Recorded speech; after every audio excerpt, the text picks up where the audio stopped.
Ladies and gentlemen, welcome to another episode of Killer Collab Podcast. My name is Tony D. And today I'm joined with the wonderful, the beautiful Joe Davison. Hey, I'm going by Joey D. You go by Tony D. I'll be Joey D. Hey, Joey D. Tony D. What are you talking about? You got the donuts? What are you talking about? Over here. You got some pizza? You talk about the thing? What thing? We're not supposed to talk about that. The thing. No, that's not that thing. The thing. We talk about it every night. Well, that's personal. You're right. I'm sorry. Sorry. I promised I'd never say it, and I brought it up, and now you're gonna have to shoot me out back like we did Ricky. I mean, Right, nobody. we don't talk about that. What? Nobody. We didn't shoot nobody. Let's not talk about that dumpster fire. I mean, that literal dumpster fire. Yeah, the fire we started after we put his body in the dumpster right behind the Citgo on 66th Street. I mean, what I'm saying too much now. We're going to call you the mouth. Joey the mouth. I love Goonies. You're talking too much. Hey, what's wrong with you? Hey! What's wrong with you, Joey? Anyway. I don't know where that came from. I don't know. I'm a Florida boy. We don't even talk like that. See, I'm from Jersey, so, you Yeah, know, what are you you talking fit about? right in. With the pizza. I had I pizza missed some last good night. pizza. It was the worst. Dude, I really want a good slice of pizza. I need to You- find one. Hey, Tampa Bay, do pizza better. Best pizza in the area. Tell us now. Call in. Right now. We'll wait. We don't have a phone line. All right. Never mind. No, I had the We worst should. pizza. Where was it from? Pizza Hut. It was bad. It was so See, bad. I don't do any of that commercial Dude, pizza. The sauce was so acidic. Oh yeah, yeah. So it was so acidic. You could have burned your mom's bones in it. It was bad. Yummy. Yeah, we Yummy. could have Breaking Bad it. Yeah. Yeah, it was bad. Can you break bones down in pizza grease or pizza Geez, you oil? could. It broke my esophagus down into fucking nothing.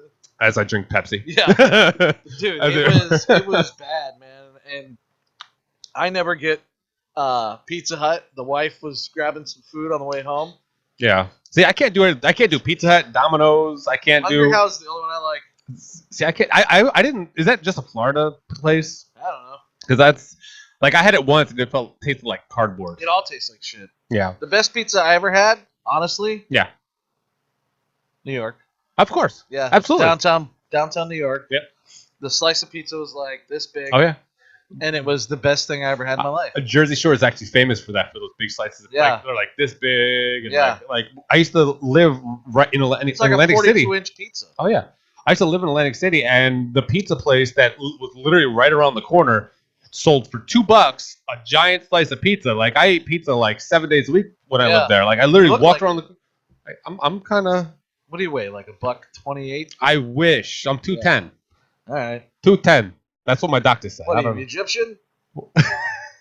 No, I mean I That actually was a 210 common. I can't Oh, even do it. I can't even make the 210. joke. It's sorry. 210. No, I actually normally wear a 210 common. necklace. It's an ankh. So I literally had to felt for it see if I was wearing it because it's an Egyptian ankh Oh, that I wear that's normally. weird. Yeah, it's the symbol of life. Everything about you. It's called it's the symbol. The ankh is a symbol of life. So you know, Yeah, well. it's like it's like the Of the cross donka for white people. All right. I guess. I I mean- wear a pentagram. Well, that's that tattoo I got. That's something different. Yeah, true. Mine is done in human blood. Yeah. The yeah. tattoo. Well, that's on my ass. Yeah. Well, I haven't seen that yet, so thanks for not sharing. Don't lie to them. You know, right, I have. Don't lie to them. Well, It's okay. I know. There's a dungeon beneath this place. You're not supposed to talk about that either, Joey. That's where sushi is right now. Well, she's a dominatrix, so what do you expect? Well, to be dominated. Well, she has someone tied. I mean, nothing. She's tied up right now. Wah, wah, We'll be here all week, folks. We won't be, actually. Yeah, You got us for another 40 minutes. only 40. Yeah. So what are you working on, Joey? Hey, Joey. Hey. What do you got working? Well, switching gears and getting into professional mode. Yes, let's go. Okay, we're let's go, finishing sir. up Sorority of the Damned, which stars Felissa Rose, Sarah French, myself, Sydney Carvel, Kalina Cordova, Chelsea Jordan, and Jamie Brightbill. That's finishing up right now. That's going directly into visuals. And that, and sound, we finally in post, so we pushing that to our digital guys, Bernie Stern and his team. And then my good friend Alex Vincent of AV Productions is doing all the post-audio stuff. And then we got a really great composer, Jared Foreman, who does Star Wars stuff right now for Disney. He's doing all of our scoring and theme music. He's a really cool dude. So that's where sorority is. Okay. I'm here. You're working on a double feature? Well, we're trying. We're trying. What are you trying to do? Are you going to try to get some scoring done by that person too? Well, yeah. I mean, I'll bring anyone who's working on sorority into the next one immediately. Oh, yeah. We don't know, man. I'm trying. As you know, I wrote a script like 2 weeks ago called Dead House. Yeah. Just trying to get that done. For everyone listening, I actually know all the details of this, but I just want you guys to hear about it because I definitely feel like this is going to be definitely a fun project, and it's going to be actually something very big. I think personally, after reading the script, I think we have a lot of potential. Look at that smile. We do. I gave it to a good friend of ours, a local guy who's very well known, and I don't want to say his name yet until he's officially on board, but he loved the script and sent me back some really positive notes about it. Absolutely. And he can't wait to do it, but we can't really make it till we get money. We could go out and make it for nothing and try to get it done. I did that in Alaska once when I had an investor come on board, and then I went all the way to Alaska, got everybody together, and then he pulled out. And I didn't have any money, and we shot this movie for free called Frostbite. Made it for no money in Alaska in 14 days. I don't want to do that again. Yeah, but see, the difference is we're local. We're doing everything local. We are, but it's still time and energy. Oh, absolutely. We all have families, and we got businesses. Have family. Well, you got a business to run. I do. So it takes a lot of time away from what I have. I have a family. I have a baby coming. Absolutely. And shit like that. Absolutely. And I don't know if I ever say this enough, but congratulations, because you're like a big child to me. So seeing you with kids, like whenever you bring your kids around, like I look at you, I'm like, he's a father. Yeah, that's what I say every morning. I'm like, how did I become a dad? Like, who gave you that responsibility? And I guess it's just not pulling out. I think that's what gave you the responsibility. It's the wife going, don't pull out. Yeah. And then I'm like, okay. What are we doing? Yeah. She's like, I don't know. Yeah. See, I've never, my pull-out game's strong, so. Yeah, well, mine is too, unless she says don't. I've never gotten that. There's certain words women can say in the middle of it that'll make you not want to pull out. Oh, no, absolutely. Yeah. Absolutely. But, But see, I like, when I'm in it, like, I don't hear anything anymore. I'm doing my thing. Dude, well, you gotta listen to the woman, man. I'm not married. I don't need to. Yeah, well, you do. Why? Because it's all about going back for seconds, my friend. Yeah. You don't just hit it and quit it and move on to the next one. That was my 20s. Like, now I just bang no one. But still. See what I mean? You've proved me wrong. But then again, I moved 1,100 miles in the last, 5 years, so. Dude, there are truck stops everywhere. No, I would. Yeah, no, thanks. Yeah, but but we got a lot of potential coming out in the next over the next year, and it's going to be definitely a lot of fun. The next year is going to be fairly large for us because even if nothing happens between now and October, we still have the release of Sorority coming out. Yep. Which could potentially bring us into more money later on. Absolutely.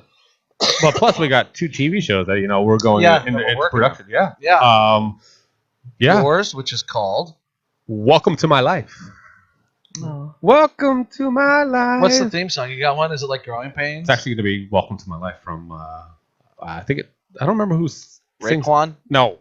But it's actually like. Is it not like Jamiroquai? I don't want to play it because I don't want to get copyrighted.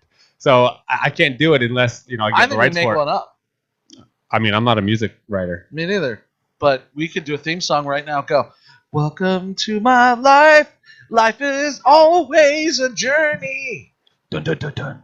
Is it? Well, it's a comedy, isn't it? Yeah. It's got to be fun. You want to make it like 90s it's comedy? Family Ties. You want to make it Growing Pains, or you want to make it like Full House? Whatever happened to? What's the word? I don't know. Predictability. Whatever happened to but do we want it? Yeah, but sing it with me. Come on, we have to. Ready? 3. I don't know the song. 1. You won't when we start. Ready? Whatever happened to predictability? The milkman, Oh, the paper boy, the evening TV. That's all I know. Yeah. Is that Full House? Yeah, that's Full House. Yeah, I loved Full House. I love TGI Friday. Because I went through. Oh, I love TJ Friday, but I went through The restaurant and the shows. I didn't like the restaurant. What? I didn't like the restaurant. Really? No, I was more of a Ruby Tuesdays and TGI Friday has all Applebee's the Jack Daniels stuff. Yeah, but I wasn't when TGI Friday was around. I wasn't 21. All right, me neither. I mean, maybe I was. I guess I was. I used to work at a restaurant in Tampa. Yeah. Called Hops. It's not around anymore. I think there's one left in Clearwater. But right across the street from us, nope, wrong story. Wrong restaurant. I was wondering where that was going. It was Chili's. And it was a Bennigan's. It wasn't TGI Fridays. Right. Yeah, it was. I worked at Chili's for like 10 years as a server. I loved it. I loved Chili's. See, I'm like, so to this day, I've always been in management. Chili's. I've been in management for like, food and beverage management. So like restaurant manager, bar manager. Like I've been doing I don't want to do that shit. They wanted me to be a manager. I wanted to be able to come and go as I wanted because I was making movies then. Yeah. I made Experiment 7 and 100 Tears and His Nightfalls all while working at Chili's. See, through my entire career, I was always in front of the camera. Now I'm behind the camera, so it's a little bit well, it's not now, but it's just I made that transition, and it's like I've had since I'm just in front of the camera. I always had the time to do it. Now I'm behind the camera. I have no time for anything. Yeah, because there's just so much more that goes behind on the script, behind the scenes. Yeah, when I was working full time, I had more time than having children. Yeah. Because having children is, I mean, that's a 24-hour gig, man. Yeah. When you don't have like babysitters and stuff, you really got to figure some shit out to like do the shit you want to do. I've been very fortunate because Leanne, my wife, is your better half. Yeah, she's really good at like everything. Yeah, she's the best. Man. She's the pro. She is a pro. Absolutely. I'm amazing that she manages all of y'all and pregnant. Right. She does all of it and she's pregnant. I know, man. God bless her. Yeah. Thank you. Yeah. God bless her. Yeah. But because of her, I'm able to do a lot of the shit that I still want to do. But anyways, coming up, your show. Yes. We didn't finish the theme song. I mean, I think we're gonna have to do a whole studio session. I think what the show is about. To my life. Yeah, the show is actually about my life, and it's gonna be points of my life where it's blended in from different time periods, but all the stories are true. Like the stories are true, just not the same time that it happened, but like everything that happens in the show has happened in my life. But I'd have to make it cohesive to tell a story. So it's going to be a little bit. It's like I said, everything happened in my life, just not like within the first year, within a year. So, but all these stories happened. I have 3 seasons planned already. Jesus. Yes. So, and see, you and I are different because like with South of Central. Yeah. South of Central. I just kind of go on a whim with it. Like if I get an opportunity like coming up to shoot at the convention in Orlando, I'm working. I'm not going to miss that opportunity. So Absolutely. It gives me the drive to go, well, shit, we got to shoot in 2 weeks. Yeah. Let's shoot. I'm not going to miss this opportunity to shoot and have all this stuff. Yeah. So let's just go shoot it. Yep. That's what I did we had in the first season, there's an episode called Kitten Con. Okay. And I had got hired to do a commercial for a lip balm that was not tested on pets. And my character, they dressed me up as a giant human cat. It was hysterical. Yeah. And we couldn't stop laughing. I think I saw that one when you were running through the halls. That's the cat suit. Yeah. That's Kitten Con. And I did see that episode. Thank you. For watching, I guess. Anyway, I want to claw my eyes out. No. Right, yeah. So I had said, all right, I have this costume. I know where we can get this costume now. And I talked to Carolee, who's like basically co-producer. And I said, I wonder if there's any like kitten cons coming up. Like, is that a thing? It is. It is a thing. And she found one. And it was in Lakeland. And she called them and got permission for us to come there to shoot. So I wrote a whole episode around Chauncey getting hired to do this dumbass show where he had to dress up as a cat. He didn't want to do it. And we just went down there one day and, during the during their kitten con on a Saturday, and we shot this whole thing. We're there all day shooting, just being ridiculous. It was fantastic. So man. what happens at a kitten con? It just makes me think of like what are those animal like furries? Nope. Okay. No. Kitten con is where retirees, Okay. I'm gonna have to say 100 or years or older, Okay. Makes sense. show up with their cats in crates. Then they do shows with their cats, or they dress their cats up, and people judge their cats, and they win awards. Interesting. Now, being a cat is not very trainable. How do they make them behave? Who the hell knows, man? I don't know. I wasn't there for any of that shit, and I didn't care. I was there to do. Chauncey runs around this convention as a cat. Yeah. And some of the old women really liked my character. Yeah. Yeah, they were rubbing me and stuff. It was interesting. That's just Yeah. Yeah. So do you have any behind the scenes footage of that? Oh, so much. So much. Dude, I was dancing with some woman at some point. Anyway, so a lot of times people like film so much behind the scenes that they're more behind the scenes stuff than the actual show.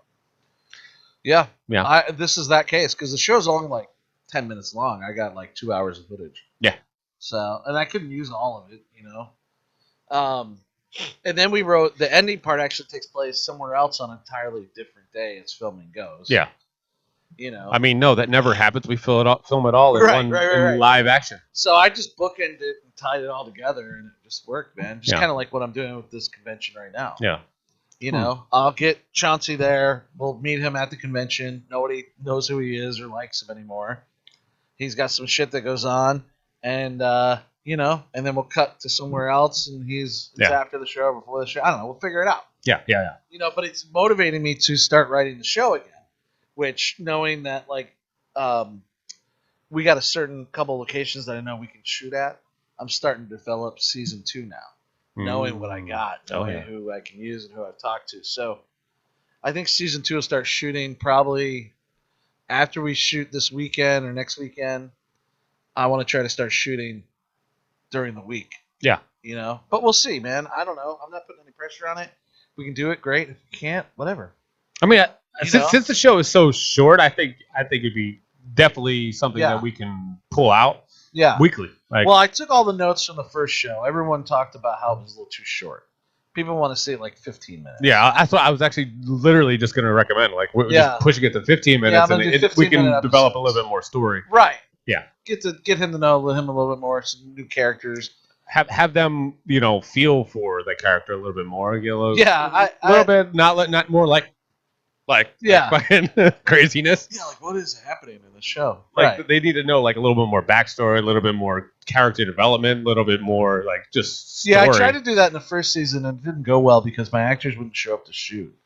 Yeah. So I usually had to rewrite the episode while I was on location waiting for my actors to show up. We really need to do something about that, you know, accountability. It's called money.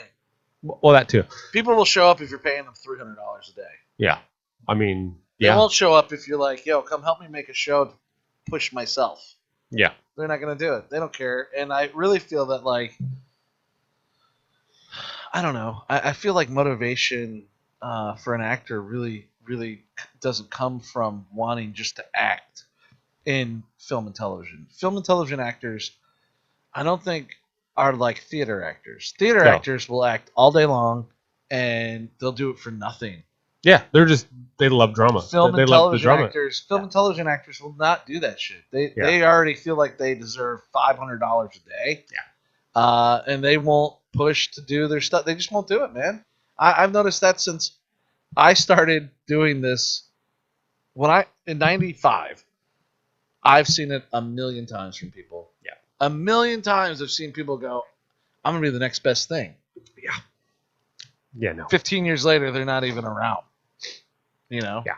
It's like, okay. I've seen a lot of come and go. I've met a lot of famous people in my life. Met a lot of but the regular people, the regular Joes, they're like, oh, I can act through this. I can do this. No, they can't. Mm-hmm. No, they can't. Like unless they have the proper training, the connection. But you could be the best actor in the world, but if you don't get on TV or movie, no one's going to see it. Yeah, man. No one's going to see your ability. It's tough. Dude, I had 2 auditions last week. Yeah. 2 auditions. One of them was 6 pages for real fucking shows, man. Real shows out of Atlanta. Yeah. I didn't get either role. And Yeah. I auditioned pretty well, I thought. Yeah. What are you going to do? Well, sometimes You just keep auditioning. You keep going, you gotta, man. You're going to hear 10,000 no's before you hear one yes. And people, that's how it is. And other actors that I know who that just give up. They're like, oh, yeah. It's not worth it, man. I can go work a job and make money and live. Well, look how many stories that you see or read that, big Hollywood actors now working 9 to 5 jobs. Yeah, they don't care. Yeah. It's tough. It's a tough job. It's tough to keep going. Not only that, you need a team of people who believe in you. Yeah. You need agents. I have agents. I don't think they give 2 shits about me. They don't give 2 shits. Because they have like 1,000. They got 1,000 clients? people. They don't give a fuck what I'm doing. Yeah. They could give a shit less between me and this other guy. So one of us is going to get the role. They don't give a fuck who it is. Yeah. They just want their money. Yep. And you got to understand that early on. You got to understand that even though you're on their table, they got a stack of people under you. Yep. Who they don't give a shit about either. Yeah, and a lot of agents have one particular look that they bring on. Like, yeah. We have this person. Okay, well, seems to be like 90% of my audition requests. Yeah. I'm just gonna try to copy every single one of this person. So for every one of you, there's 1,000 of you right. That they have. Right. They literally just have like an MO. That's why I know the direction that I'm going is way better than this standard cattle direction. Yeah. Which is I write my scripts, I go out, find investors, and I shoot my movie and I put myself in them. Yes. It's the only way I get roles. Because if I wait for Stranger Things to cast me again, it's never going to happen. Yeah. If I wait to get on Atlanta, it's never going to happen. Yeah. I can't wait for them to decide that I'm the guy they want. I got to go out there and make my own shit to show people that dude, we need that guy. Who's this guy? Get this fucking guy. Exactly. And that's why I try to get involved in every project I possibly can that's out there. Like, hey, you need someone to shoot it? I could do it. Doesn't pay much, but you know what? Someone may see that and may like my work. And it's that's why guys like Austin Janowski, I love guys like him because they will show up, they will do the job, they will do it very well. Yeah. And they won't bitch about it. Yeah. Sushi and those girls. These girls that you watch in these, that work with like Sean Donahue and Chris Leto. Where's Chris Leto? I don't know. He's off today. Oh well, must be nice. Yeah. No, he had something to do. Unfortunately, ladies and gentlemen, Chris Leto was not able to join us this morning. But we have obligations. Yeah, it's all right, man. Yeah. It's cool. We pretend he's here. Shut up. Oh, he's here. Yeah. All right. There's these people in the area that are working constantly, and they're just trying to make it, man. They're just trying to do what they want and do what they love and try to make a living at it. And it really pisses me off when you have other people who come in and they muck up the water because they come in going, "Oh, I'm going to do it. I want to do it. I'm going to do it." You put them in something, then they don't show up for their fucking role. Yeah. Well, I don't feel good. I didn't want to drive all the way to Tampa. But how much of it is their inability to be reliable rather than them being scared that they actually can't do it? How much of it actually equates? I don't know. That's what I'm thinking. I think people talk so much crap about their abilities. So have I. They have the egos. They have the freaking. Oh, I could do that, man. I'm the best. Man, you ain't shit. Yeah. I never say I'm the best. Yeah. Me neither. I don't know. I'm not the best. It's clearly obvious that I'm not the best. Yeah. Or I'd be on every show I audition for. Yeah. Yeah. But I also am not stupid, and I pay attention to the people who don't pay attention to me. Yeah. I see those people too. I see the ones who support, and I see the ones who don't. Yeah. And I don't talk to the ones who don't. And then I see the ones who come in and talk a lot of game and then don't show up or can't do what they say they can do. Yeah. I see them too. Yep. I'm watching all of them. Oh, yeah. Oh, yeah. So it's why do you think I do so many projects alone? When you first met me, I was literally doing every production by myself. Yeah, man. So I get it. Yeah, and I do the same thing, man. I don't... People think I'm kind of egotistical. It's not that I'm egotistical. I'm just more motivated than they are. Yeah, I don't like relying on other people. I don't either.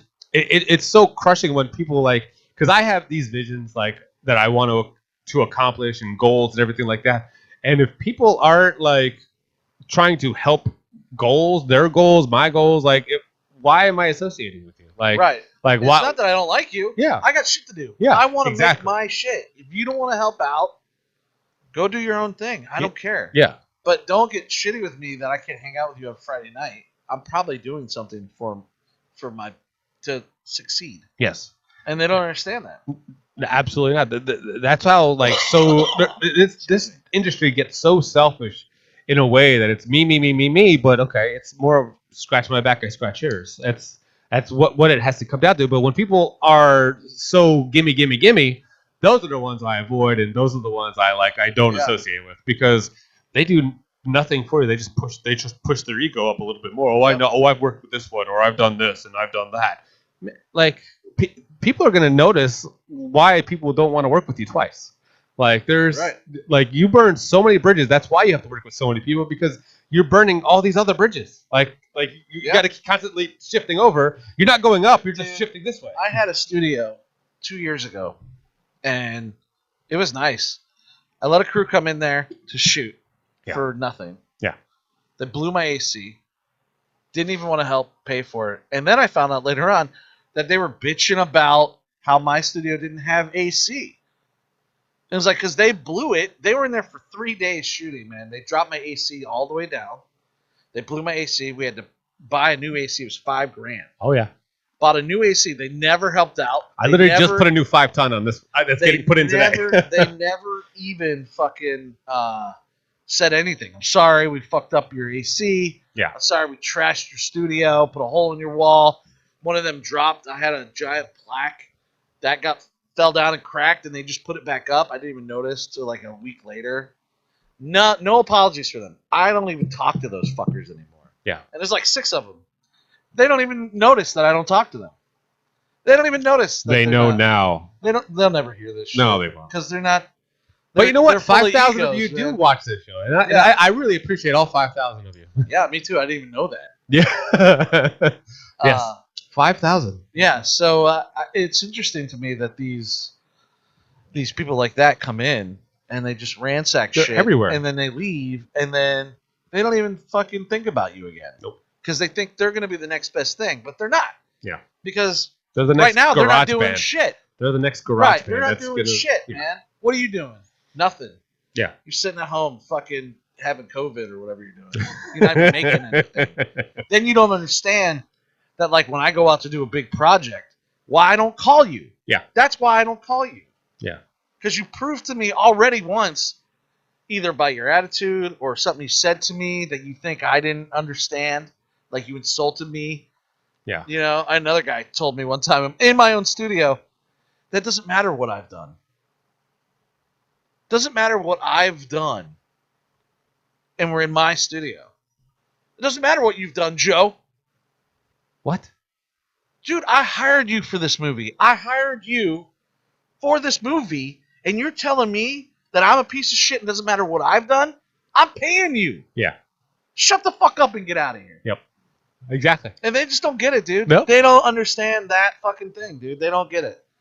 And there's so many unappreciative people that we come across on a regular basis that, like I said, if we're scratching your back, like, at least give us a shout out, or at least they don't, dude. No, they don't. People, especially when that one team that fucked up my whole studio. Yeah.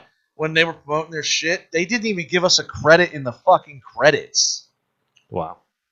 I didn't even. They invited us to the event, never thanked us, nor did they put our names in the credits. And you let them use it for free. Yeah, dude. Yeah. And I built sets for them. I built a set for them. What? Yeah. Bullshit. Yeah, it's fucking. I don't talk to those people anymore. Fuck them and all their bullshit. Yeah, that's. Yeah, you don't want to play the game. That's why, like, I'm a huge rap fan. I love rap. Yeah. I love all of it. And this is why I love rap, because they'll call motherfuckers out. Oh, yeah. You don't do that stuff in the film industry. Nope. No one calls anybody else out and says they're fucking pieces of shit. We just cut ties. We just cut ties and say, I'm going to start fucking calling people out. Fuck you. I mean, I think we called people out last couple shows. I don't know. Maybe. Well, Spectrum, I think we called out. Yeah, fuck Spectrum. Fuck those guys. Internet's still shitty at my house. I actually went to WoW because they literally came out day of and fixed every problem that I've ever had. So I was like, you know what, Spectrum? They were like, I'll be here in a week. Fuck you, I'm out. Fuck you. Like, no. Because the internet signal here was so bad that it would cut out and then it would go like 5 megabits per second. And then all of a sudden, I'm like calling, like, oh, I don't see any problem on our side. Well, I'm seeing a problem on this side. Dude, they Send didn't somebody even out. know a tree fell and took out the internet in the neighborhood. They didn't even know. 3 dudes showed up. What? A tree fell? Yeah, you see this broken tree here, and then you see their house is crushed? That tree fell there. You see how it's in their house now? No. Okay, all right. Bye, Spectrum. Yeah, but WoW was like been so great. They Yeah. like I was like they're like, oh yeah, I see some interference here. Let's get that fixed today. You know what they did? Today they got it fixed. Not Yeah. today, but that day they got it fixed. right. It was Yeah, like holy shit. Like I've Spectrum never doesn't do experienced that.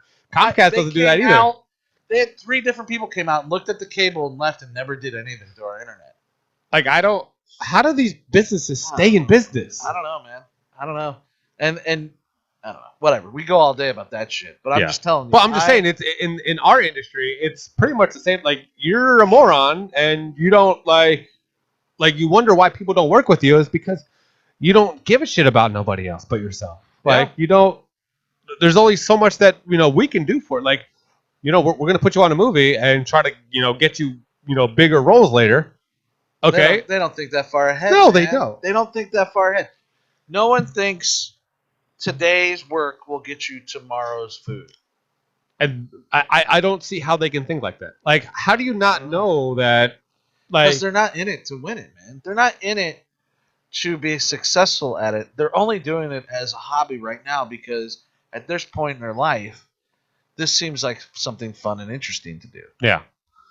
Whereas I look at it going, when I'm 70, I want to still be doing this. Yes. But I want to be able to have millions in my account. Yes. I want to get to a point to where my children don't have to worry about anything. Yeah. And they got money. They have money. I want my daughters to have money. Yeah. I want my son. Or I just want money. my families to not worry about money. Right. Like I don't. They don't have to be rich. I don't have to be rich. I just want to not have to worry about paying my next bill. I grew up poor. So did I. Oh, I have stamps, trailer parks, WIC. I was on WIC. I don't want my kids to have that shit. I want my daughter when she's out of high school, ready to go into college. I don't want her to have to think about like, well, how the fuck am I going to get an apartment and get? How am I going to go to college? How am I going to do this? I want her to be like, I can do anything I want. I can go. Yeah. I can apply to any college. I can, if her grades are sufficient. Obviously. Yeah. There's factors that I can't control. Yeah. But or I want her to be able to like, well, I'm just gonna do like my dad, and I'm gonna make fucking horror movies, and or I'm gonna be a singer or whatever. I don't want her to have to worry about that. Yeah, it gives the next generations options. Like we didn't have an option. We were like, okay, well, we need to build a foundation. We need to start saving money. We have to like get a house so it gets enough equity that when we die, our kids can sell it. My parents never thought like that. No, my parents didn't. My parents were paycheck to paycheck. They're still paycheck to paycheck. Yeah. My dad's dead. Yeah. Well, I never met my dad, but my stepdad's dead. Yeah. And my mom's still living on paycheck to paycheck through like Social Security, and I'm like, that's no fucking way to live at 69. No, it's no way to live, man. Yeah, it's not. It gives you a lot of fear and anxiety. And they wonder why anxiety is so big in our culture nowadays. This seems like a ridiculous path to take, trying to be a filmmaker and an actor. Yeah, and it is, but it also isn't, because it's one of the most rewardful careers. Absolutely. And it's one of the careers that can pay off the biggest. Yeah. Oh, and absolutely. But you can also see, the fruits of your labor regularly. Like you got a DVD, you're on TV. You're like, you can see, like, holy shit, I did that. Like, I'm working hard. Like, and your kids can see that. Like, this is what my dad. My kids proud. They're like, my dad exactly. does this and my dad does that. He knows these people. Da da da da da. And now, can you say it like a factory worker? Could they say? I mean, unless it's a car, but a lot of the cars only last like fucking 20 years. Yeah, I don't know, man. And not to take away from anyone who works at a factory. No, absolutely not. But I mean, I couldn't have done that. I couldn't be a factory worker. I would have killed myself by now. Yeah, and I can't work with electricity because I would definitely kill myself by now. I don't know anything about Like that. trades, And like I'm I mean, not I can smart. build stuff. I just don't do plumbing or electricity. I can build anything you want. Like I can. Yeah, fucking, I can build a set. I built pretty much everything in here. So I can build props and that kind of stuff. Yeah. Yeah. I'm not smart though. Like Yeah. I don't have a vocation. I can't go out and do construction. I tried painting. I worked for a paint company for a lot of years. In fact, I painted the inside of the Tampa Stadium when that was being built, Mhm. and that was the worst job I ever had in my life. I hate painting. 'Cause Painting you is had to like be one to of my work at worst. 3:30 in the morning. Fuck that. 3:30 in the morning, I had to be there because you could only work till about 11 or 12 before it was so hot you Yeah. couldn't do anything. Yeah. So that job was like the worst job I had because it was only ignorant people there. Yeah. Who were painting with me, morons, rednecks, idiots who like said the stupidest shit. While you're just trying to work, they would just, and that's their life. They're like, "Hey man, go, we're gonna get some beers at noon and da da." Well, because they're at the point in life where it's never going to get any better. Right. Like they have nothing to look forward to. They're never going to not do that. Like that's literally like a lot of people don't have a high school education. A lot of people do not have a GED. Like they have a ceiling. They have a ceiling, and maybe their goals are like right at that ceiling, and they're like, okay, well I can drink every day. Yeah. Okay. I got a house in the truck, and I'm just gonna drink Budweiser Yeah. at noon, and They have go to bed nothing. by 4 and They have no wake need to up better at themselves. midnight. Yeah. Yeah. So, but us, we're a different category where Yeah, I don't we're thinking 20, 30 years from now, Yeah. like saying, I we always want, have. and so have I. I thought that way when I was a kid living in a trailer park. Same. Like, I'm not living like this. Same. This is not where I'm going. Yeah. Like don't I went to bed hungry so many times. It was, I was this growing up. That's why when I started to get more comfortable, now I gained all my weight. Like literally, Yeah.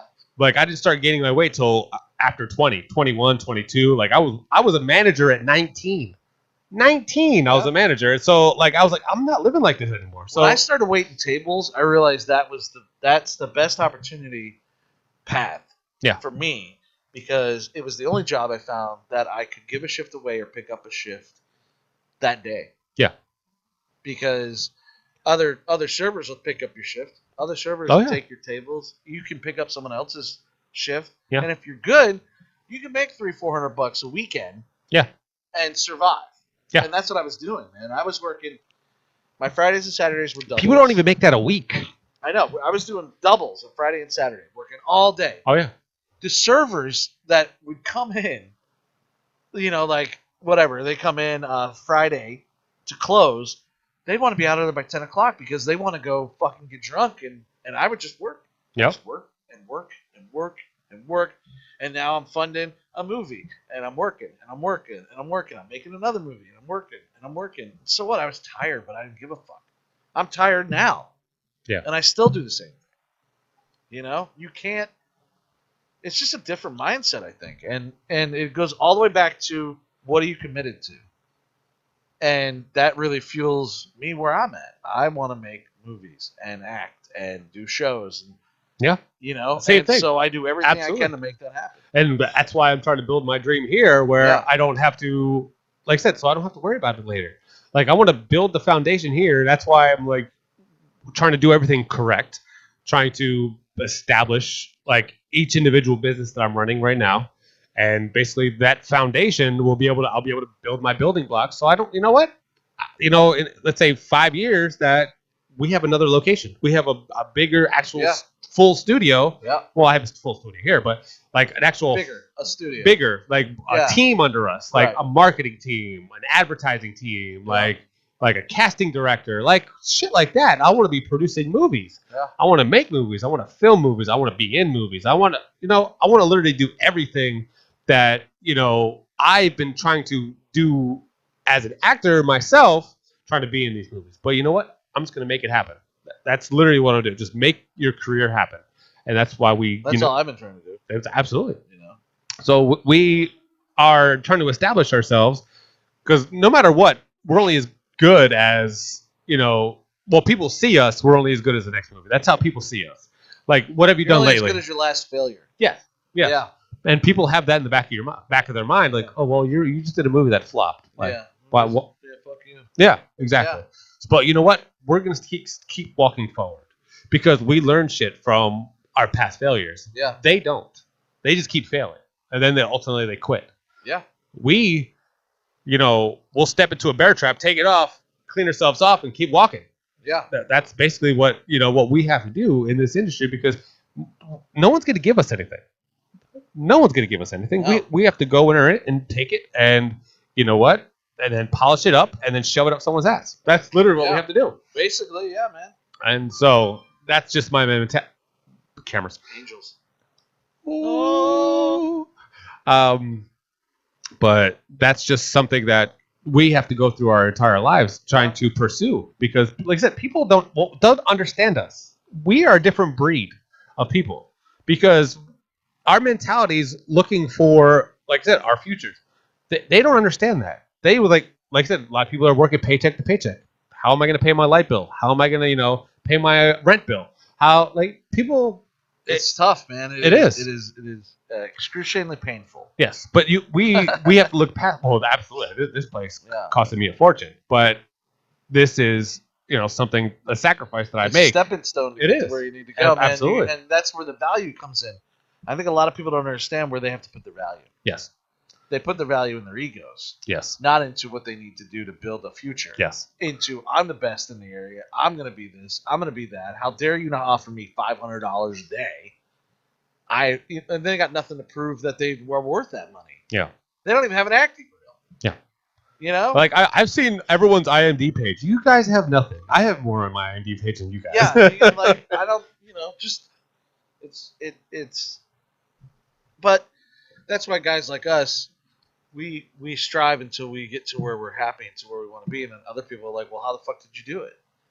Well, I worked hard. Yeah. Well, what does that mean?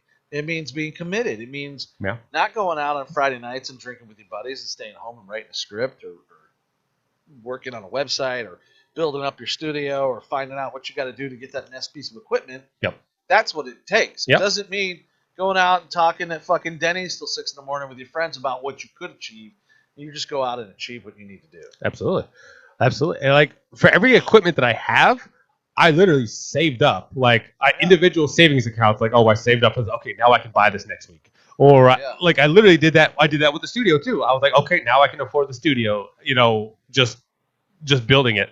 Now I'm putting everything into place. But slowly but surely, like each part of my business is getting. I'm building this up, and then I'm building this up, and I'm building this up, and that's literally. And I had great opportunities come in my life that have been squandered by other people. Yeah. I had a movie 2 years ago called Hank. We got almost $1 million to shoot that movie. Yeah. And then one of my producers walked out with $300,000 of the money and shut the production down. Yeah. That's ego. That's someone else's inability to understand where the future is. Yep. They took what they saw in front of them and they left and they crushed a whole movie that never got made. Now I got to pick up the pieces from that, explain to everybody what happened, and try to rebuild my career. Yeah. And be successful at it. And that brings us back to the point, like relying on other people is so much. Like a lot of people take everything for granted that, You know how many bullshit investors I've talked to? Bullshit investors. Oh, yeah. Who court you for months or a year and they take you out to dinner and they talk all this good game. And, well, when are you trying to start your project? Well, right now, immediately. Well, how much do you need? I need $1 million. Okay, well, let's keep talking about it. No, give me the money. I got people ready to go. Yeah. What do you mean, let's talk about Let's greenlight it. Let's go. Well, let's keep talking. And then you just stop talking to them because they don't have any money. Yeah. They don't have any money. It's all bullshitters. Yeah. I've spent probably 100,000 hours in front of bullshit investors who are lying. And you start to realize things they say, key elements. Yeah. As soon as an investor says to me, what names do you have in it? I shut the conversation down now. Doesn't matter who I got in it. Yeah. Do you want to invest or not? Because if you invest $2 million, I can get whoever the fuck you want in it. Yep. Don't tell me go get fucking a guy and come back to you when I got that guy, because this is a catch-22. This doesn't happen unless that happens. Yep. And if this isn't happening, that's not happening. So I don't take your bullshit anymore. The first, honestly, we turned down an investor like 2 weeks ago because as soon as we started talking to them, they were like, well, you really ain't going to have to get a name. And we're like, no, we're not. Yeah, you are. No, we're not. We already have distribution. I don't need a name. Yep. We already have distribution locked down. Well, you got to put somebody like Bruce Willis in it. No, I What? don't. Who told you this? He's like, well, that's what everybody says that I talk to. Well, they're fucking wrong. We're telling you what's happening. And dude, the conversation lasted for about 15 minutes, and then me and my partner were like, okay, goodbye. Even though we were talking about millions, we knew this guy didn't have any money. Yeah. Because as soon as they say stupid shit like that, they're not investors. They've never invested in a movie. They don't know what the fuck they're talking about. Move on, man. Yep. And the problem is, guys like me who are just getting into the business, they don't know that.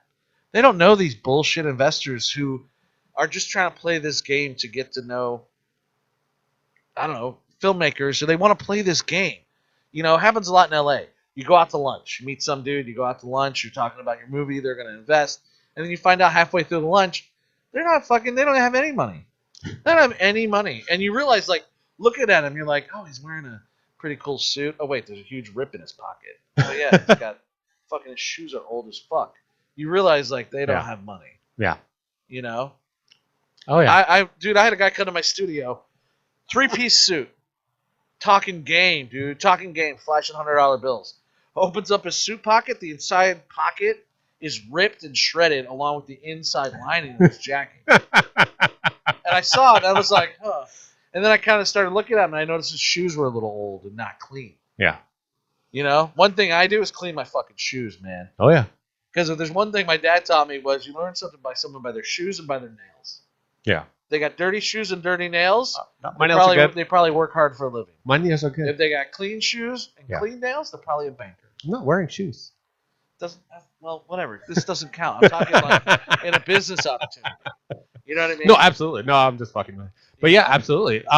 You just got to just read people. Like it's difficult, but after you're doing this for a while, you can read people like a book. Dude, I just shut them down now. I don't have time. There's so many red flags. Yeah, I don't have time to even actors and actresses and directors and producers. Yeah. Nah, nope. What? No, you're full of shit. Gotta go. Bye. I got other shit to do and real people to talk to. Yep. Stop talking to me.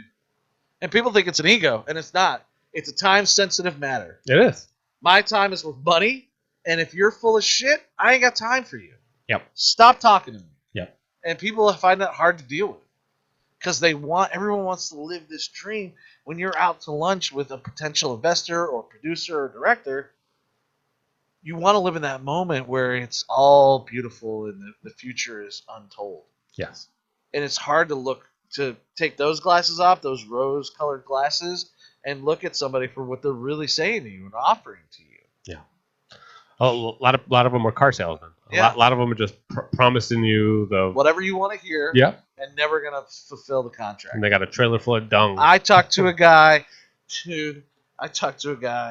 This is 5 years ago, maybe longer. Let's see. My daughter's 6, so it's probably 11 years ago. Okay. Talking to him, he's gonna give me $3 million to make a movie. Okay. Yeah. I didn't really know what I was doing back then. 11 years ago. Fuck do I know? Yeah. I talked to him. I meet him for lunch 2 or 3 times. He pays for lunch. We go out for sushi. He's wearing rings and watches and shit. He gets in a Jaguar. I'm like, this dude's got fucking money. Invites me to his house. He's like, come to my house. We'll set up contracts and shit. He opens the door. He's fucking naked. He's naked. And I looked at it. I said, what the fuck? He's like, oh, dude, I'm just naked in my house all the time. And I said, that's cool, man. I'm going to go. And that's the last time I talked to him. Yeah. Motherfucker was only trying, who knows what he was trying to do. Yeah. But. I mean, yeah, that's a little. You should have read early on that I was not into that. You know what I mean? Like. He wanted to seal the deal. Yeah, he can seal it with something fucking else. So, needless to say, that guy never invested money. Was his name Weinstein? No. It was close like that, though. He was Greek. What the fuck was his name? I used to know it by heart. Now I haven't thought about it. Lapalopoulos? Close. You're not wrong. I'm just saying some random Greek Yeah. sounding name. But that dude's not even in the. That dude doesn't even play around in the film community anymore because I fucking told everybody. Oh yeah. Yeah, I haven't heard that guy's name in years. That's fucking wow. But I here's just can't another one, imagine. dude. We flew a guy in from New York. This guy met with us. He brought a guy in from Seattle. We met with him at a huge studio in Clearwater. Huge. One of the biggest studios in the area. Shoots a lot of stuff. Met with this guy. Like Feld. Blue Water. Huh. Met with this dude. I had all my people there, including the film commissioner of Tampa.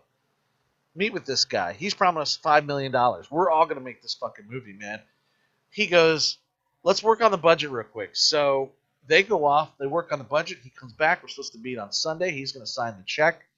He's going to fill out the contracts. Comes back Sunday. We meet again. He goes home. We go home. Monday comes. He doesn't answer his phone. Tuesday comes. Doesn't answer his phone. Wednesday comes. He was in the hospital all week. Whatever. Something happened to him on Monday. Okay. All right. I'll buy that now. Doesn't fill the contract. 2 weeks later, nothing. 2 weeks later, nothing. I bring a guy in who's big, produced a giant fucking movie. Comes on board. Maybe this will kick him into gear. I call him. Hey, yo, we just got this producer. He did this, this, and this. He's like, what the fuck you doing bringing in other producers, man? Right there, I knew something was wrong. That dude never filled a contract, never did a deal. Fucking that. And then I finally went to meet him at his house, and he was fucking naked. And I was like, all right, I should have punched him in his fucking dick and left. So, that was a very good lesson for me to learn. Oh yeah. That's that golden goose sales. Yeah. Sales And pitch. it just boils down to you got to be careful for people like that. Yeah. You have to know the signs immediately. Too flashy, they don't have money. Yeah. Anyone who flashes money in front of you is broke as shit. Yeah. It's a lesson I learned early on. Yeah. No, absolutely. It's the ones who come in dressed like a fucking ditch worker who look at you and they just say 2 words and they write you a check. Those are the ones who got money because they understand what value is. And they don't have time to bullshit either. And they don't have time because clearly they're doing something. Yeah. Because they're fucking working. Time is money to everyone. Yeah. And that's when people know that value. And people with money, they jump on it. Yeah. Our investors for sorority, it took them one afternoon. It took them one Zoom call, and we were signing contracts because they know what they want. Yeah. And the people, I'm not courting anybody anymore. We don't court. You want to do it? Great, let's go. Contracts will come in tomorrow. You don't want to do it? You need time to think about it? I'll give you 12 hours. Yeah. Because you should know right away whether you want to do it or not. You took the phone call with us. You're sitting down with us at lunch. We've given you all the materials. I've given you the deck. I've given you the pitch. I've talked to you about it. You know the synopsis. You know who we can reach. You know where our reach goes. You know who we can acquire. Yeah. And if you can't make your decision then, I don't fucking need to deal with you. Bye. Get the fuck out of here. Yeah. You are not interested in doing what we have. So go do something else. Because it saves us time. I don't need to keep my family waiting for fucking 6 weeks trying to figure out what the fuck we're going to do. Yeah.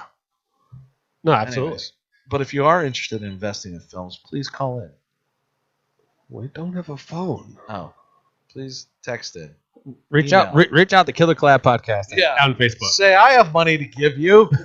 And say, here. Yeah. Venmo's attached. Right. I have a Cash App. Yeah. No, I do. Yeah. But that's, time is money. And, how many scripts have you written pretty much? 35. So basically, obviously time is very valuable to all of us. So we're always in constant work mode. And we're constantly running and filming or writing or doing something in this issue. Like, you can't waste our time because, we're looking at the next project. We're trying to, or we're trying to get filmed the next project. I'm looking at the next investor. Yeah. I don't, sometimes these people act off of ego thinking, well, I'm the only one they're talking to. No, you're not the only one I'm talking to. I got 5 other people I'm talking to as well. Yeah. And guaranteed, it's all about different scripts. Yeah. Because some people don't want to do horror. Some people only want to do kids movies, or they want to do Christmas movies, or comedy. And I have all these. I have decks.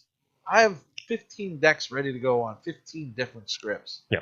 I have 35 scripts. I just have time to do decks for all of them.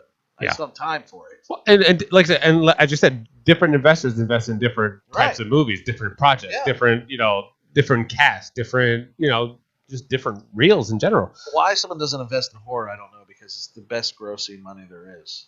Horror films make the most money out of any movie made. Yeah, but there's so many like all those fine line movies. Let's say like I'm not going to put any particular directors out there, but some of them don't make marketable movies that can be widespread.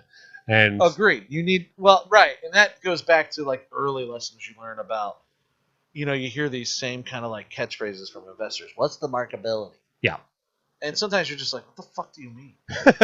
What do you mean? What's the marketability? Or audience? It's a horror film. It's got tits and blood, and there's a fucking demon at the end. What do you the marketability? I don't know. If we put fucking Austin Kutcher in it, 1,000,000,000%.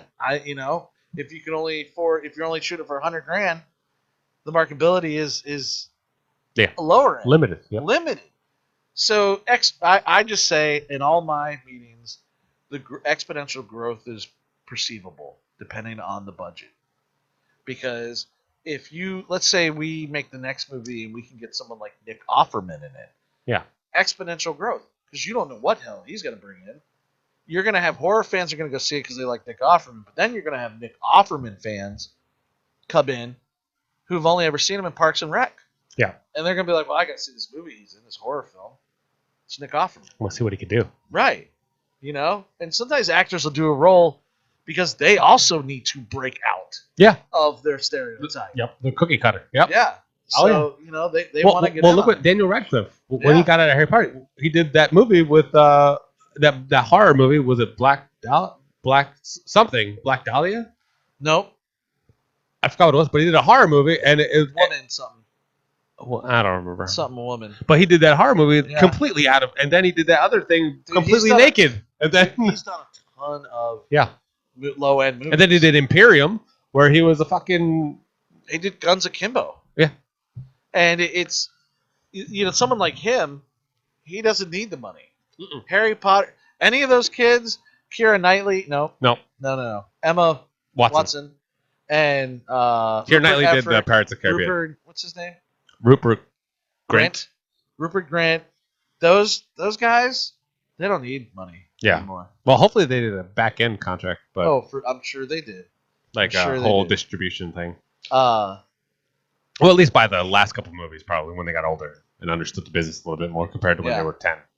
Well, you could always do what AMC did to what's his name on The Walking Dead, Carl. When he got 18, they fired him. Really? Because his contracts were going to change. Oh yeah. And instead of writing him further into the show, they just killed him off. Yeah. Real shitty. Real shitty to treat a kid like that. Way to go, AMC. Yeah, fuck them. Yeah, I actually never watched one episode of that. The show's tanking anyways. I've never watched one episode. The show's been tanking for like 2 to 3 years. Yeah. People hate it. It's gone nowhere and it's stupid. Well, it's kind of like what Lost did. Lost sucked. Yeah. The first 2 seasons were great, and then it got into supernatural shit. Weird ass. I don't think they knew what the fuck they were doing. No, I think they were. Another season? What? Yeah. Shit. Yeah, polar bears.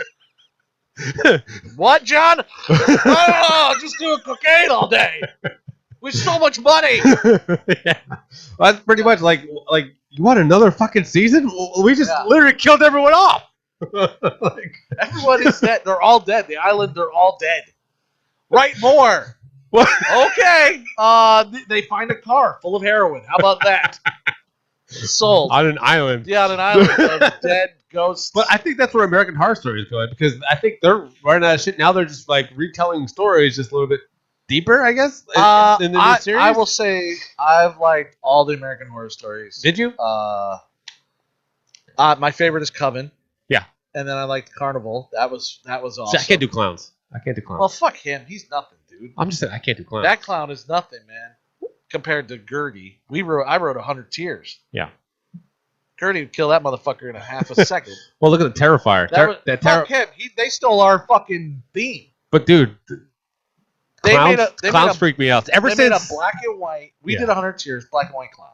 Yeah. Then Terrifier comes out, And all they did was add a little bit of nonsense to it, where ours is a little bit more straightforward. I wanted to keep it in a reality, not like some fucking Bozo the Clown going around making balloon animals and shit. Fuck that nonsense.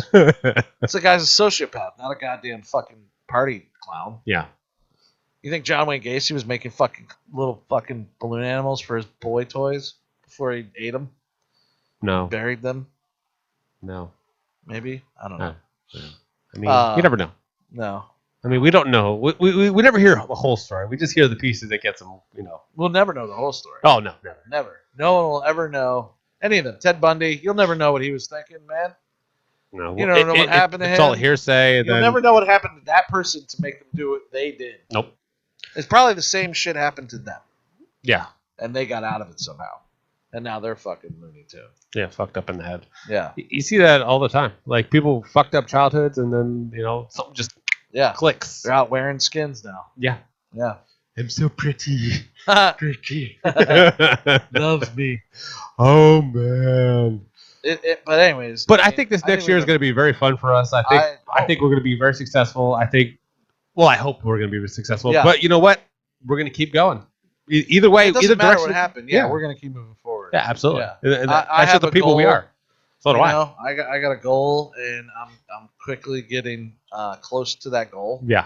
And it will be achievable very soon. And I feel the same way about because I like that how our goals have aligned. Yeah, if anything, we're only going to push each other a little further. Yeah. And I'm not going to stop doing this. Me neither. I'm never going to stop. I love it. I love what's going to bring tomorrow. I got to make it worthwhile for my children. Yes. And that's really my goal now. Is it stopped being about me, and now it's about my children. Yes. And my goal is to be successful for them. If it makes me successful in the limelight or whatever, great. But I don't really care about that anymore. Now I need to be successful in the money area. Yes. So the goals have kind of switched a little bit more from I want to be a superstar to I just want to make money so my kids don't have to worry about what I worried about my whole life. Even now. At 45, I'm still worried about money. Yeah. And I don't want that anymore. I don't want my daughter to be 45 and worrying about money. Yeah. I didn't do my job as a parent. Yeah. I hate worrying about money because I have bad anxiety. And a lot of people don't talk about that in the industry too, but have you noticed how many drug habits are in our industry and how many people use that to cope with? No. But that's why we have a negative stigma because, they're just fucking doing blow every day and working nonstop and, or just not eating and, malnourishment. You struggle. Okay. Prime example. You struggle forever in this industry. You're eating ramen noodles. Yep. Most of your young adulthood, if you're trying to be an actor, theater, whatever. Talk to any theater actor in New York. They probably lived off of ramen noodles and fucking ketchup for a long time. Yeah. You take ramen noodles, hot dogs, put them all together. It's called spaghetti. Yummy. You used to eat it constantly. I actually couldn't eat the so much of the ramen because much sodium. Oh my god. I used to get migraines. Yeah. Yep. And then you go from living on ramen noodles to you make a decent paycheck now. Yeah. And sometimes it's absurd. Yes. And some of these actors go from, you'll notice it. Like when they get a really good gig, you'll see a skinny actor start to get heavy. And it's all because they're eating now. Yeah. They're able to go eat lunch. It's like, you look healthier now. Yeah. They get to go eat lunch and dinner and they're fucking they're living. Yeah. They're actually they're able to live. Yeah. And what happens is now you get so much money. Like, look at Matthew Perry. Yeah. Okay? Prime example. Friends, when they all started their skinny as shit, Matthew Perry was basically almost homeless before he got that show. Yeah. Landed it, was making millions of dollars. Each episode. What do you do with all that money? You start doing fucking drugs, man. Yeah. You start eating healthy and doing drugs, and he was doing cocaine, and he crashed. Well, look at Robert Downey, his early career. Well, look at that's a little different. Someone like Robert Downey kind of became an actor early on. Yeah. Got a ton of fucking money and still didn't know what to do with it. Those are two different sides of the coin. Yeah. One is you struggle, you finally get to the money and you don't know what to do with it, or you start with the money and you don't know what to do with it. Either way, you both start at the same spot and end up in the same position. Yeah. You know, I think Jim Carrey said it best was he was so thankful that he didn't get successful until he was almost 40. Yeah. Because he had already passed all that drug nonsense and he wasn't going to start doing drugs at 40. Yeah. Yeah. You know? And even at 45, if I make it tomorrow, yeah. what I mean is like I get a fucking steady gig or another investor or whatever. Huge contract. Right. I'm not going to go fucking buy cocaine. Yeah. I'm going to go buy like shoes for my daughter. Yeah. You know what I mean? Like, yeah. That's a business. Or a business. Or fucking put money into like a website of some kind of naked girls in it. I feel like you're implying something. You know what I mean? Like something to garner the future for the whole family. Yes. You know? Shaq owns like 10 Burger Kings or some shit. Yeah. He owns a lot of businesses, man. Yeah. And he's constantly putting money into businesses so his kids don't have to worry about anything. Yeah. And there's a foundation there that you build off of. That's all we're trying to do. Yeah. I've been trying to create a foundation in this area for a long time, and it's very difficult. I want to be very big in philanthropy, but I can't take care of anyone else or help anyone else until I'm in a position to be able to do that. I watched this guy on YouTube, Mr. Beast. Do you watch him? No. Okay. He has sponsorships, and they get a ton of money. So much money that each episode of his show, they're giving shit away, like cars. Yeah. They'll go to a car lot. They'll buy 5 cars. And whoever comes in that day to buy a car, they'll just give him a car. That's what this guy's doing. Nice. He'll go to Target, and they put a circle on the floor. Oh, yeah, I have seen that. I have seen this guy will tape a circle on the floor, pick a family out, and say, fill that up. Whatever you can fill into this in the next 5 minutes, I'll buy for you. Yeah. You know? And it doesn't matter what it is. One kid got smart, and he went to the gift card section in the electronics, took all the gift cards off the shelves and threw them in the circle. It was thousands. I think he racked up $1 million in gift cards. Oh, shit. Right? So, like, that's brilliant thinking. Yeah. So that's the kind of shit I want to do. I'd like to be able to go out on Christmas. See, I would just go to the mall. The Rubbermaid tubs and just keep filling tubs and stacking them up. Right, that's but I want to be able to go, like, I love sneakers, right? Yeah. So I want to be able to go on Christmases to the mall and find a mom who's there with her kid or whatever and buy them fucking shoes. Yeah. It's not much. It's $100. Yeah. But it'll make their fucking world, dude. Yeah. It'll make their world. You buy them 2 pairs of shoes or a pair of shoes and a hat. Yep. I agree. That's not a lot of money. Yeah. You could do that 10 times and it's $1,000. Yeah. That's just kind of where I want to get to. Yeah. I want to be able to go fucking help families out. I work with a foundation right now called the Makers United for Children's Hope, the Much Foundation. And that's the kind of shit we're trying to do. Yeah. And it's hard because the foundation doesn't have money. And it's hard to get your name out because people donate to already a ton of other charities, Salvation Army and Red Cross and every other, See, I get so wary about those charities because a percentage is that gets invested. I mean, they get given to these families. Like, it's only a small percentage of those. Right. And so, a lot of it goes through like a CEO. I want to do something more where it's like. See, I like the Toys for Tots. Buy a house. Yeah, well, yeah. Habitat for Humanity. I just buy a house for somebody. Yeah. Why do you, write an essay and tell me why your family deserves a house more than somebody else. And then I just pick from the essay. Yeah. You know? Something like that. You buy them, and then they get a house, man, and you pay for it. And they don't have to worry. The rent's like whatever the property tax is for that. It's $180 a year. They have a house. Yeah. You check on them every 6 months. That's something I really want to do. They're keeping it up. Yep. How you guys doing? You struggling still? What do you need? Oh, you need something? Yeah. That's the kind of shit I want to do. I want to make it better for everybody. I've been wanting to do that for years. I want to get into a prosthetics company to help children get prosthetics because that shit's expensive, man. Yeah. You don't have insurance? I don't have insurance.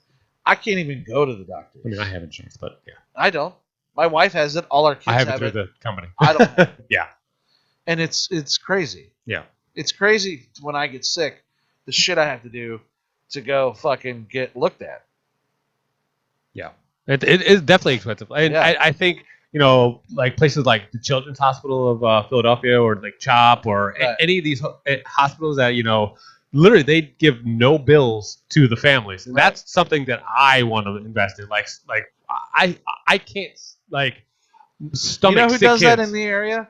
Who's that? Fran Hash. She's an attorney. Yeah. She does a lot of this kind of stuff. Her and Mike Allstott. They go. Yeah. My daughter was in the hospital, Mia. Yeah.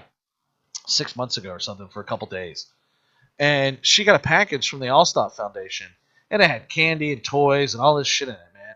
Every kid in the hospital got one of these packages. That was like 500 packages this dude sent out. That's amazing. That's the kind of shit I want to do. Yeah. That benefits the people directly. I'm not donating to the Red Cross. Exactly. I'm not donating to the Salvation Army. Exactly. Because you got a CEO makes $15 million a year. Suck a dick. Yeah. I'd take that $15 million and I'll give it to a family that needs it. Yeah. I could supply 15 families with $1 million. Yes. What benefit Yeah. are you giving them? 10% off of each purchase made at the Salvation Army goes to a family, maybe? Yeah. Fuck off. Yeah. Why not open your Salvation Army store and they come in and get all the shit for free? Yeah. And that's You're what it getting should it be. for free. Yeah. You're getting it donated. You get a dresser donated to Salvation Army. and it you costs see what they're- $400. And they're seeing what they're paying these people. Like in Congress, they were talking about them making like pennies on the dollar, like literally pennies an hour. Yeah, dude. I remember years ago I applied for a Salvation Army job just because I wanted to see what it was, what they got paid. And I remember the manager is like, he goes, you're making, I was like $6.50 an hour. I was like, that's not a lot. I make more than that serving. And, he's like, and then he goes, I'll let you like pick through the stuff first. And I was like, this isn't benefit to me at all. And this dude had gold rings on. Yeah. He drove, I think, a new Cadillac at the time, whatever that was. And I just remember like, this is bullshit. Yeah. This guy makes a ton of money, doesn't pay anybody anything, and they get all this shit for free, and they're making a ton of money on it. Yeah. It's absurd. That's why I can't like tolerate those type of charities. No, me neither. Like I just these CEOs are just ridiculous. See, I've been thinking about I've been trying to start this foundation for a long time and trying to go ways about it. Like, should it be a 501c3? Should it be this? Is it educational? Da da da da da. And then you look at all these other companies and you're like, well, I don't want to do it like that. I don't want to do it like that. I don't want to do it like this, because all these people are just taking the money and they're using it to get themselves wealthy. Yeah. And to me, that falls right along the lines of you might as well open a church, because it's the same thing. Yeah. You're saying this for the good of the people when really the only people benefit from it is the person that owns the church and the people who run the church. Joel Osteen. What? Yeah, exactly. Any church. I didn't say that. Yeah. No. Fuck that guy. Anyway. Yeah. They don't care. And all these people, as you older you get, the more you're putting money into that kind of thing, because you're about to die. Your faith is weak anyways. First of all, none of it's all real. these religions are so con None of artists. it's real. Yeah. None of it's real. I mean, you might as well invest in a movie because that's just fantasy. Right. It's the same fucking thing. Yeah. Yeah. Exactly the same. They're just building you a story. Yeah. That's all it is. Why don't I build a studio? Why don't we build a studio? Yeah. Where we preach every Sunday, and all it is just the story we're trying to sell. Yeah. Yeah. And then Belinda walked in and sacrificed the demon. Yeah. And her titties were out, and it was good. I'll give to the titties. But isn't that how what's that Clearwater religion? What's that Clearwater religion? Scientology? Isn't that It's what not that? a Clearwater religion. It's everywhere. Yeah, but it's like the Clearwater is the biggest religion. Literally, but they own all of downtown Clearwater. Dude, like this is the capital. I was a of Scientologist for a while. Really? Yeah. I'm gonna judge you just a little bit. I only did it because I was dating this girl who was one.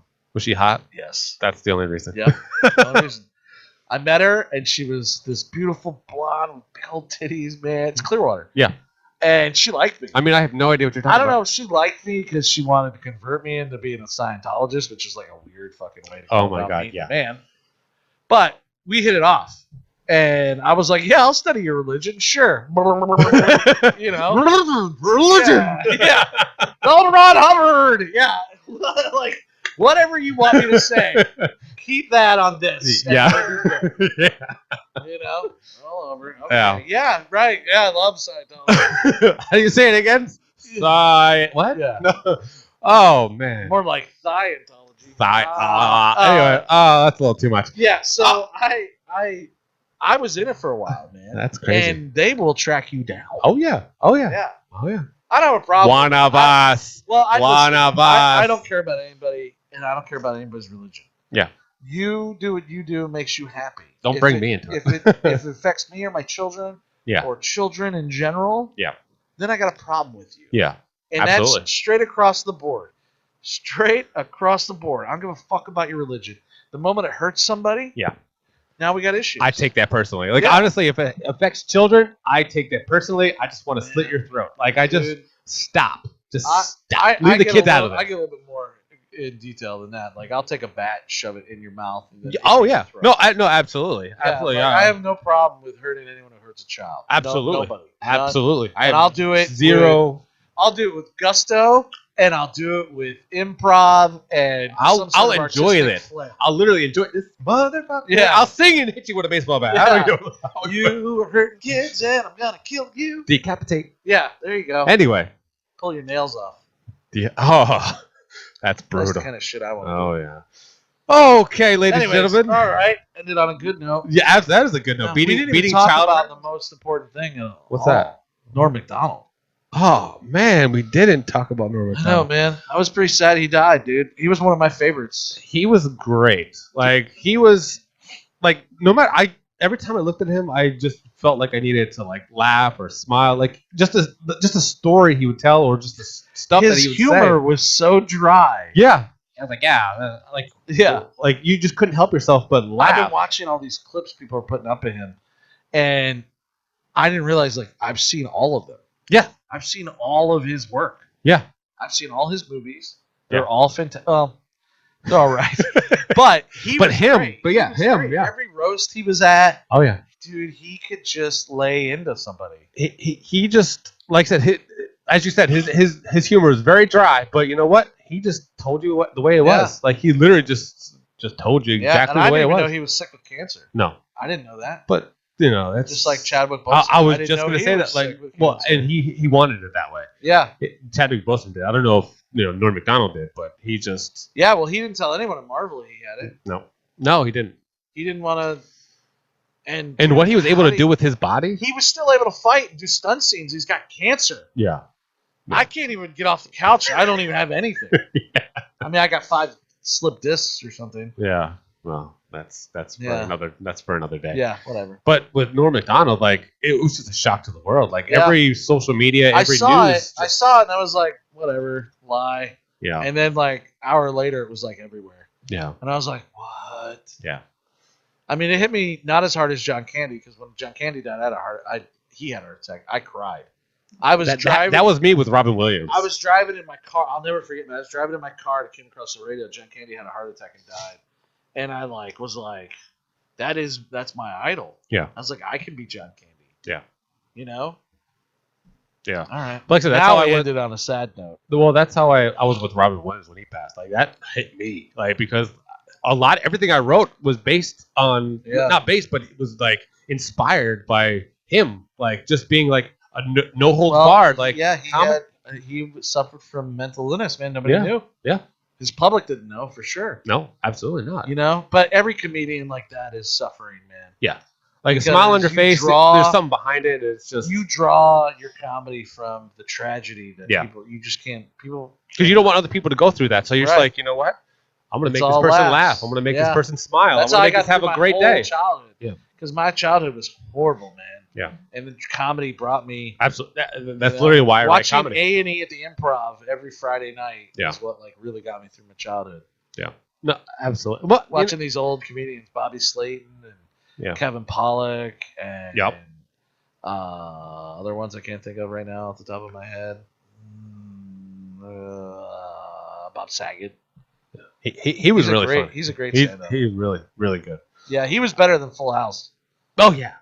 But he just had a different humor. He is. I mean, he has our humor. Yes. He really does. And He's a guy I'd like to chill out and just get absolutely. You know? Absolutely. Hey, Bob Saget, if you ever see this, Yeah. please come and see us. Just and have us just sit smoke right a here. joint with us. Absolutely. We'll be right here. Yeah. You can bring whoever you want. Yeah, I don't give a shit. Nope. Don't bring anybody. Whatever. We'll You bring don't some, even have to come dressed. we'll bring some A little boobies, too. We'll bring some boobies. We'll bring boobies for you. Yes. That's Bob what Saget, open invitation. If you come here, we bring boobies. we'll bring boobies. There we Our go. own or others. See, now we ended on a positive note. Ladies and gentlemen, thank boobies you. for Bob Saget.